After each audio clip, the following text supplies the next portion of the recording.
Hey there folks, today I want to share with you something that I consider to be the easiest and possibly most important aspect of banjo tone. This is something you can do no matter what your experience level, no matter what instrument you have. This is possible for anyone who's able to play just about anything on the banjo. You can incorporate this into your playing to improve your tone. And really this applies to just about any stringed instrument, but within the realm of bluegrass banjo, it's particularly important. And all it is the position of your right hand. And I'm not talking about the angle or your particular right hand technique. All I mean is where you place your right hand between the bridge and the neck. There's a lot of space there, and it makes a huge difference. And you might have noticed this in the version of Lonesome Road Blues that I played in the beginning of this video, but it's super easy to demonstrate. Check this out.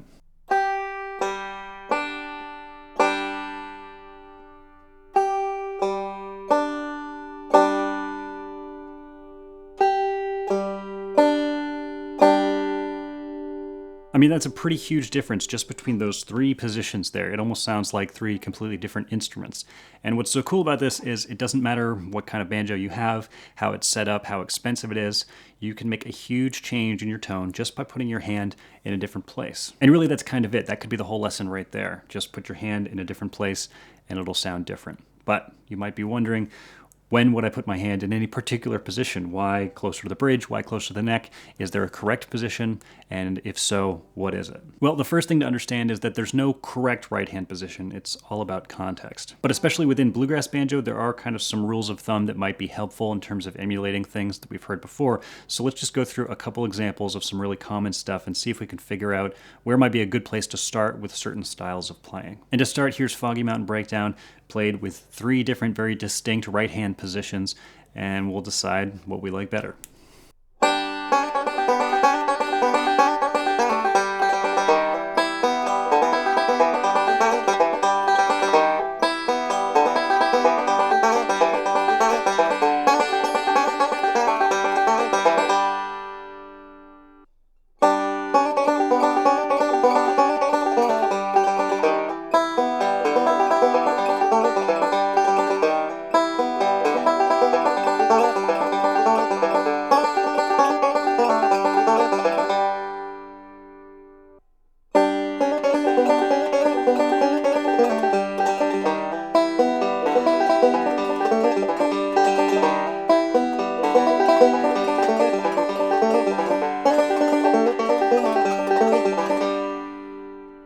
So as far as I'm concerned, when it comes to this banjo and the way that I play and the music that I listen to, playing something like Foggy Mountain Breakdown, I really like the sound closer to the bridge more than any of the other options. And that's also going to apply to a lot of the stuff in that style.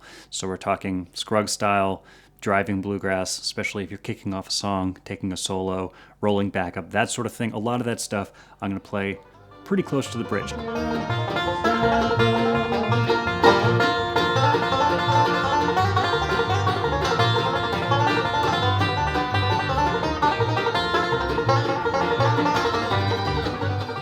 Now, when I say closer to the bridge, that can also mean a lot of different things. That's something we'll get into in a little bit. But first, let's talk about another example. How about a melodic version of the fiddle tune Blackberry Blossom?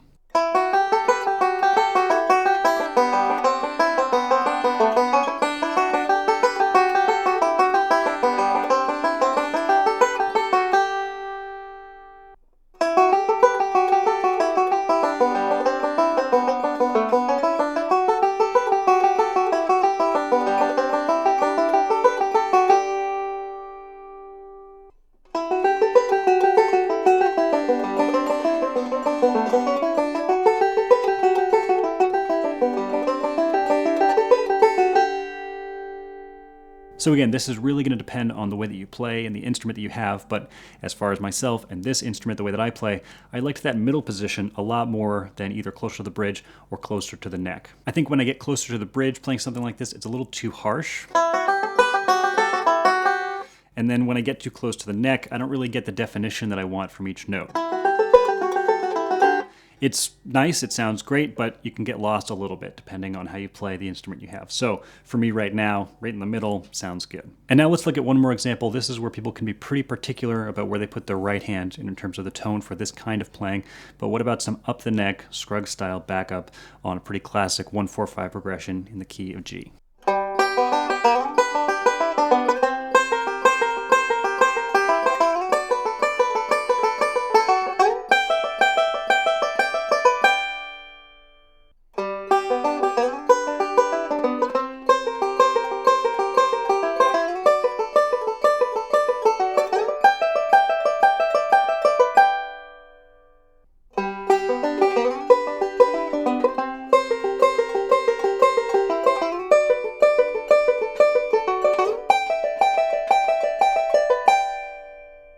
So when it comes to stuff like that, if I had to choose between just those three positions, I would definitely go closer to the neck. It seems like I just get a nice bell-like quality. There's something that rings nicely about that I don't get anywhere else. And then if I have my hands a little closer to the bridge, really any closer, it just, again, gets a little too harsh for that style. It's not bad, it's just not my preference. But my real answer is a little more complicated. Here's how I would really play something like that.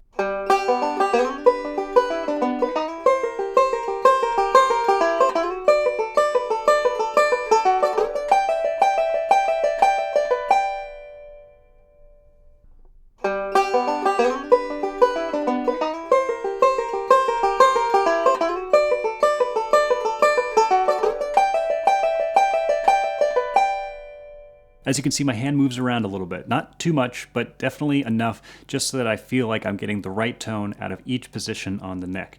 And that's the real life example of how this stuff works. There aren't just three positions, there's actually kind of infinite positions. And the more experience you have and the more you experiment with that kind of stuff, the more comfortable you are going to be and the more confident you can be that whatever you're playing, you're going to put your right hand in the right place. And that's the real secret to this right hand positioning stuff, is that there's really no right answer at any one given time. It depends on what things sound like and what your taste is.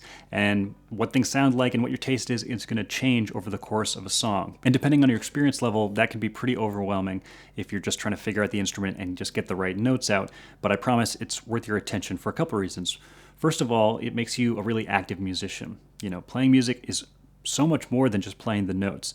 In fact, playing the notes is kind of the smallest part because you can really play anything you want. It's the way that you play it that really makes it music. But there's also an added technical benefit, which is that if you want to be moving your hand up and down the strings like this, you actually have to be, one, kind of relaxed, and two, not planted so firmly on the head of the banjo, which there's really no reason to do that anyway, but it actually helps you play better if you can have kind of a lighter touch. That doesn't mean you can't play hard, you can't play loud, but you want to be mobile. You actually basically just want to have your hand there for some stability and just to know exactly where you are, but you're not planting there in order to stay put the entire time you're playing. So if you're looking for ways to just develop the ability to make these changes as you're playing, there's a couple things you can do. Start with just a simple roll pattern and see if you can start on one end and move maybe from the bridge to the neck and back and just play the same roll pattern in time without stopping, like this.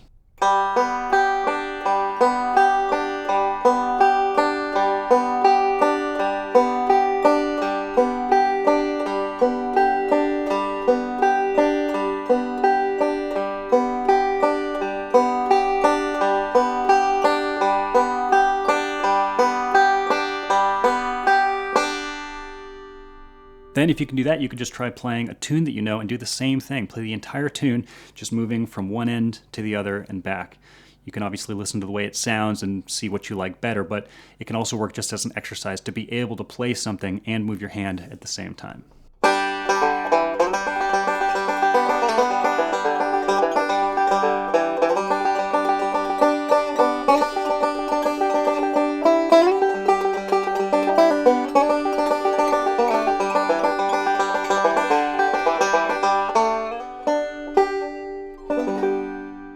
Now here's a couple things to keep in mind in order to really get something out of this concept. The first is to remember that this is all relative. This has to do with your taste, the way that you play, the way your instrument sounds, and the things that you like. That's going to determine where your right hand should go.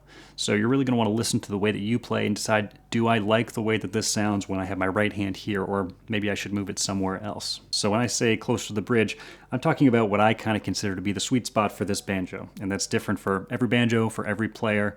You're just going to have to find that on your own. But for me, it just ends up being with my little finger planted here, just a little bit in front of the bridge, and then that's how I play. But sometimes, depending on the banjo or how I want it to sound, it might be a little further forward, a little further back. It's going to be different almost for every song. If you're trying to get a certain sound, maybe emulate a player that you really like, then definitely checking out a video of them playing or just listening deeply to something that they've recorded and trying to figure out where that right hand is, that's going to do a huge amount of the legwork in terms of getting that sound. And one of the things you'll notice if you do that is that different players interpret the same material differently. Earl Scruggs had his banjo set up a certain way, and he wanted to get a certain sound. But if you fast forward to players like Bela Fleck or Noah Pikelny, their banjos are set up very differently, and they're trying to get a different sound. So their hands are going to be in different places for different material. So absorb as much of that as you can, just so you have an understanding of what all the different variables are, but make sure you're trusting your own ear in terms of what you actually want to hear. And above all, I think it's good to just make sure you're making some kind of choice here.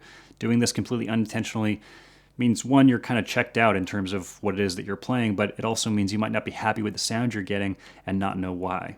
But if you make a real choice and you say, if I put my hand here, it's going to sound like this, you can decide if you like it or if you think maybe there's a better option, and then you can try something else. That's really just how you learn music in general, is try something, and if you like it, great, and if you don't, try something else. But it applies really well, and it's something we can really easily test and figure out what our preferences are. So that's going to do it for this lesson. The rest is up to you, but feel free to subscribe to this channel, like this video, all that stuff. You can go to patreon.com/EliGilbertBanjo if you want to support this work, or if you just want some tablature, bonus content, all that kind of stuff. It's really helpful if you sign up over there as well too. But otherwise, that's going to do it. So thanks for watching, and I'll see you next time.